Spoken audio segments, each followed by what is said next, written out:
কেমন আছো গো তোমরা? আজকের রেসিপি একটা ডেজার্ট। দুধ জাল করে ঘন করে নিলাম, তাতে আরও স্বাদের জন্য দিয়ে দিলাম গুঁড়ো দুধ আর পরিমাণ মতো চিনি দিয়ে আরও একটু ভালো করে দুধটা ঘন করে নেব।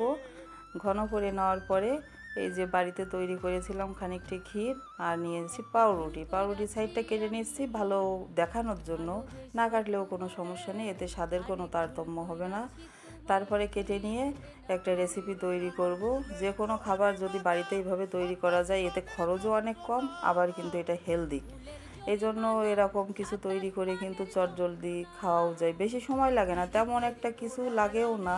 একটু দুধ হলে পাউরুটি হলেই হচ্ছে। পাউরুটিগুলো এইভাবে মুড়িয়ে নিচ্ছি পরপর সবগুলো। এবার উপর থেকে দুধটুকু দিয়ে দিলে হয়ে গেল আমার চটজলদি একটা রেসিপি। এটা একটু ফ্রিজে সেট হতে দিলে বেশ ভালো লাগে খেতে। আর যে কোনো সময় এটা তৈরি করে কিন্তু চটজলদি খাওয়াও যাচ্ছে। ভালো লাগলে সবাই লাইক কমেন্ট শেয়ার করে দিও, আর এভাবে তৈরি করে খেও। টাটা বাই বাই, সবাই ভালো থেকো।